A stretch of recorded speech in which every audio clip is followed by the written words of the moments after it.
retrouve aujourd'hui pour parler de la fertilité.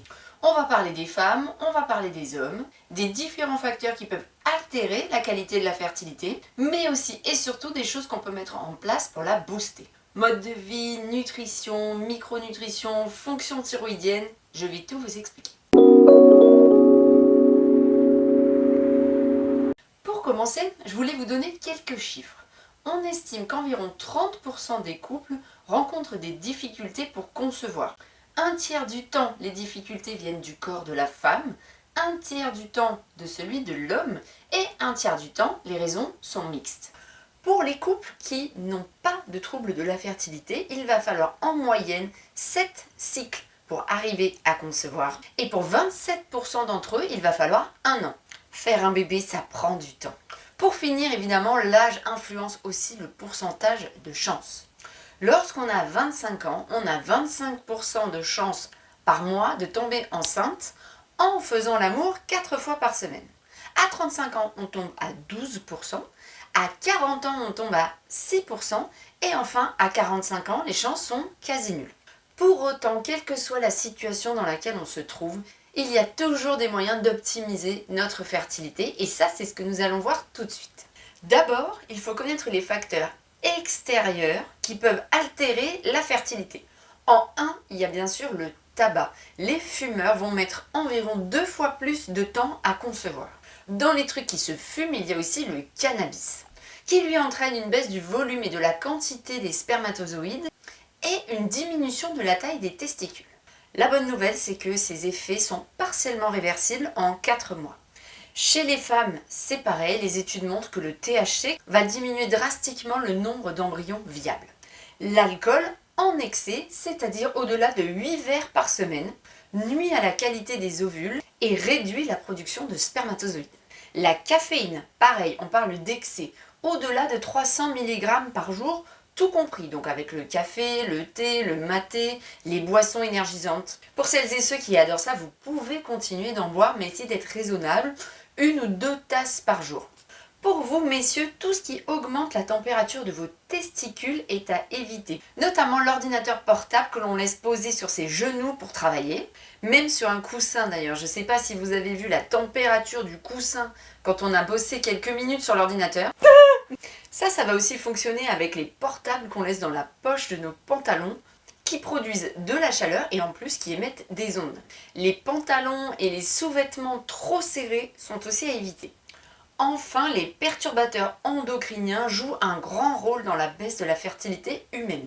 Pour rappel quand même, en 50 ans, les hommes ont perdu 50% de leurs spermatozoïdes. Extrêmement inquiétant. Les perturbateurs endocriniens, ce sont de petites molécules chimiques qui ont le pouvoir d'entrer dans notre corps et de prendre la place ou de mimer nos propres hormones. Leurs petits noms, ça va être les phtalates, les bisphénols, les parabènes.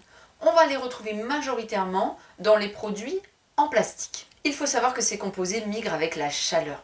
Donc si vous faites chauffer un contenant en plastique, par exemple un Tupperware au micro-ondes, il va y avoir une migration très forte du polluant dans votre aliment. Plus généralement dans votre cuisine, essayez toujours de vous demander « Tiens, qu'est-ce qui est en plastique ? Et la prochaine fois que je dois le changer, par quoi est-ce que je pourrais le remplacer qui soit plus sain ?»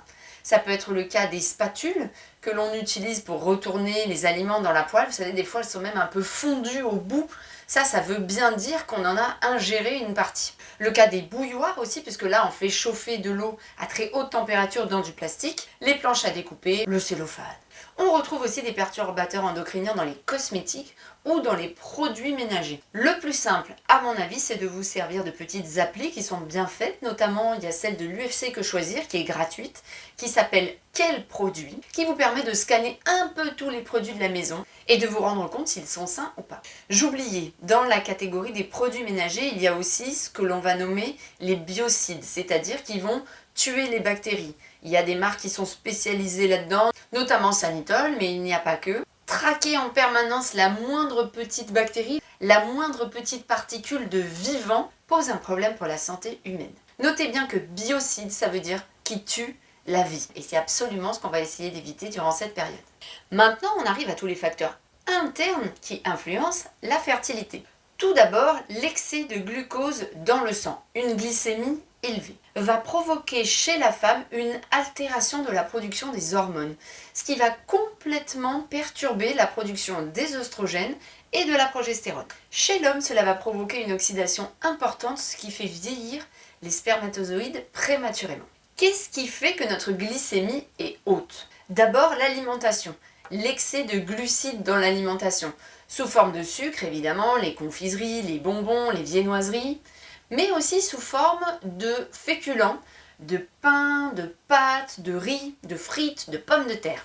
Le stress est aussi un élément très important dans la hausse de la glycémie, qu'il soit psychologique ou physique. Certaines pathologies comme le diabète ou l'insulinorésistance, que l'on retrouve d'ailleurs très souvent associées au SOPK, au syndrome des ovaires polykystiques.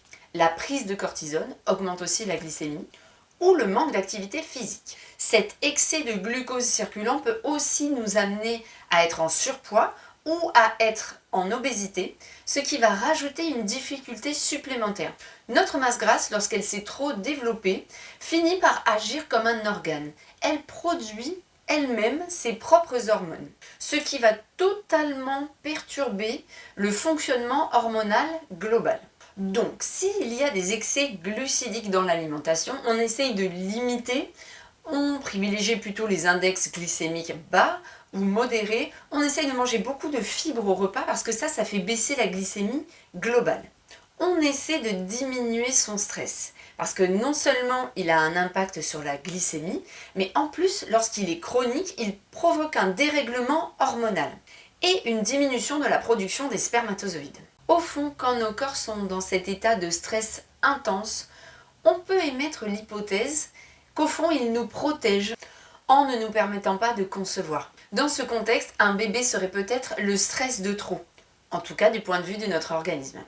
Les choses qui marchent bien pour le stress, vous les connaissez. Il y a la cohérence cardiaque, la respiration, la méditation. Ces petites activités-là, il faut vraiment les pratiquer au quotidien pour que ça marche. 5 ou 10 minutes, ça suffit. Vous pouvez vous aider d'applis, de contenus sur internet. Le yoga, le pilates sont aussi très efficaces, la sophrologie, l'hypnose.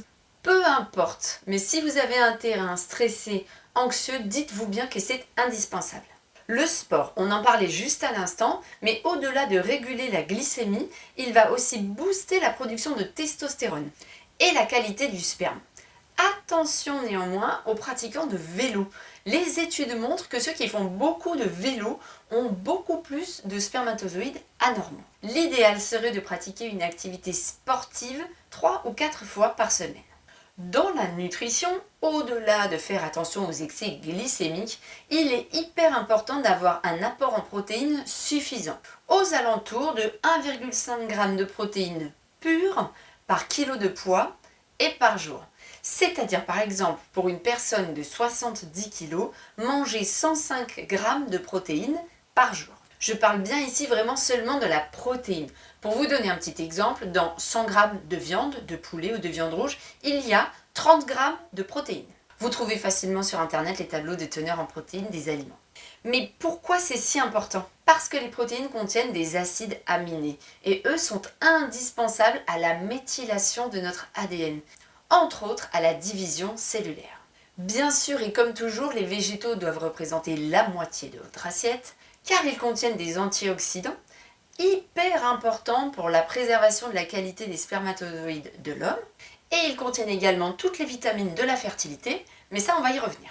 L'assiette idéale, vous l'avez déjà vu 1000 fois, elle se compose pour moitié de végétaux, d'un beau quart de protéines, animales ou végétales, et d'un peu de féculents, plutôt à index glycémique bas ou modéré. Pour les matières grasses, je vous conseille de privilégier les oméga 3. Eux, vous allez les trouver de manière efficace dans les poissons gras, sardines, maquereaux, harengs, saumon, ou dans certains végétaux comme le lin, la cameline. Également les oméga 9 dans l'huile d'olive, les olives, l'avocat ou encore de l'huile de coco qui elle a un point de fumée assez élevé, c'est-à-dire que vous pouvez quand même la chauffer à haute température. Par contre, je vous recommande de limiter fortement les acides gras transformés, c'est-à-dire tout ce qui va être industriel. Les brioches, les pains au lait, les biscottes. Les crackers de l'apéro, les petits biscuits, ou alors les plats préparés, genre pizza, quiche, frites. Faites également attention aux acides gras saturés. Ça, ce sont ceux qu'on trouve dans les matières grasses animales, dans le fromage notamment, plus largement les produits laitiers, dans les charcuteries grasses, dans les viandes grasses. Leur problème principal, c'est qu'ils contiennent énormément de polluants environnementaux. On parlait des oméga 3 à l'instant et ça tombe bien, ça nous fait arriver sur le chapitre suivant, les micronutriments. Je sais pas qui a écrit cette vidéo, c'est bien fait. Il y a des milliers d'études sur le sujet, on connaît parfaitement les micronutriments, c'est-à-dire vitamines, minéraux, oligo-éléments, qui sont indispensables à la fertilité. Et on sait également ce qui pose problème s'ils sont manquants. En 1, les oméga 3. Ils sont vraiment indispensables du début à la fin du processus de fertilité et même pendant la grossesse. Ils ont la capacité d'assouplir, de fluidifier les membranes, que ce soit des ovocytes ou des spermatozoïdes. En 2, les vitamines du groupe B. Là-dedans, on parle de la B9, qu'on appelle aussi les folates, de la B12, la cobalamine, ou de la B6, la pyridoxine. Ces vitamines du groupe B sont indispensables à la méthylation, ce dont on parlait tout à l'heure, la division cellulaire. On va retrouver la B9 dans les légumes à feuilles vertes. On va retrouver la B6 dans les abats, mais aussi dans les légumineuses, dans le poisson. Et enfin, la B12 ne se trouve que dans les produits animaux, viande, poisson, œufs. Il peut arriver que notre corps n'arrive pas à se servir de la vitamine B9 que nous mangeons, des folates. Et ça à cause d'une mutation génétique. Restez avec moi, je vous explique pourquoi juste après. En 3, la vitamine D. Elle est extrêmement déficitaire dans la population générale. Elle permet d'améliorer le tissu ovarien. Elle se synthétise majoritairement grâce au soleil, mais on peut aussi la retrouver dans l'alimentation, dans le jaune d'œuf, dans le chocolat noir ou dans certains poissons gras. En 4, le fer. Une carence en fer, extrêmement fréquente dans le monde féminin, va provoquer une perturbation de l'ovulation et chez les hommes, une oxydation plus importante des spermatozoïdes. Pareil, le fer se trouve surtout dans les produits animaux, les viandes, les poissons. On en trouve aussi un peu dans les légumineuses notamment et les noix. En 5, le zinc, et ça c'est particulièrement vrai pour vous messieurs, parce que le zinc augmente la mobilité des spermatozoïdes. En 6, l'iode et le sélénium. Il y a également des carences en iode très importantes dans la population, surtout si on vit loin de la mer. Ces deux éléments, l'iode et le sélénium, sont indispensables au fonctionnement thyroïdien. Et ça, c'est capital. Je pense même que c'est une des causes de difficultés de fertilité les plus sous-estimées. Je vous l'explique en détail. Mais juste avant, pour finir sur ces micronutriments, je pense que quand on a le projet de concevoir un bébé, ça peut être intéressant de réaliser un bilan biologique complet avec tous les éléments que nous venons de citer. Ça permet de savoir où on en est et surtout de prendre les mesures nécessaires, soit par l'alimentation, soit par la complémentation. Pour ceux qui seraient un peu perdus sur les compléments qu'ils peuvent prendre, je vous glisse quelques liens dans la description. Notre point capital, la fonction thyroïdienne. Pourquoi est-ce que c'est si sous-estimé?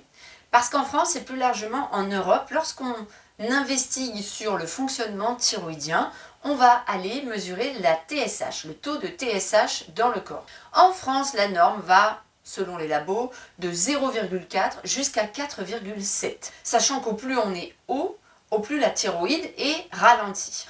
Au Canada, aux États-Unis notamment, cette même norme labo s'arrête à 2. Donc en Europe, si votre TSH est aux alentours de 2, 2,5, 3 ou même plus, personne n'y voit d'inconvénient.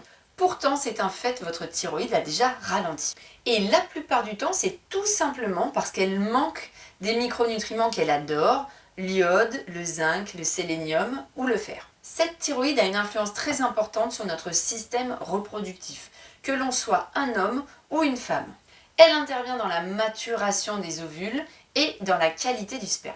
Donc si malgré une TSH dans les clous, vous ressentez des symptômes de l'hypothyroïdie, c'est-à-dire une fatigue importante et plutôt inexpliquée, la peau sèche, de la frilosité, des fourmillements au bout des doigts, plutôt une tendance à la constipation, ou si vous ressentez des symptômes de l'hyperthyroïdie, puisque cela aura évidemment aussi un impact sur la fertilité. Ici ce sera l'inverse, une chaleur et une transpiration excessive, un transit accéléré, tendance à l'énervement, à l'agressivité plus que d'habitude. Dans les deux cas, il faut que vous poussiez l'investigation plus loin, quitte à vous faire accompagner par un professionnel compétent. Enfin, pour finir sur les facteurs internes qui peuvent altérer notre fertilité, je vous l'évoquais tout à l'heure, c'est l'impossibilité de certains d'entre nous d'utiliser la vitamine B9 alimentaire et de la transformer pour qu'elle soit active.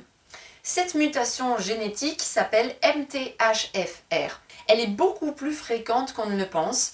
Environ 20% de la population générale serait atteinte de cette mutation et on arrive à 80% lorsqu'on fait le test sur des couples qui présentent des difficultés de fertilité. Donc lorsqu'on a cette mutation génétique, on peut se gaver de vitamine B9, de folate, que ce soit par l'alimentation ou que ce soit par des compléments.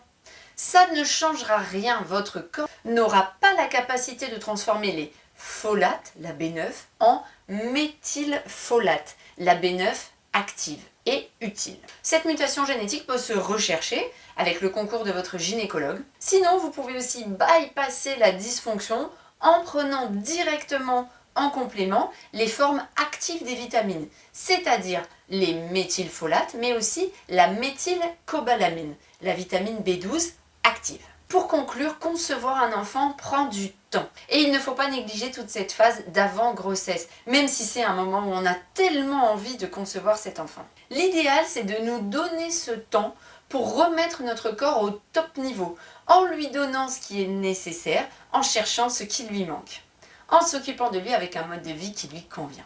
J'espère que cette vidéo vous a plu, que tout était clair. Si c'est le cas, n'hésitez pas à vous abonner, à liker la vidéo. Et bien sûr, comme toujours, je suis ravie de lire vos commentaires et j'y réponds avec plaisir. À très vite!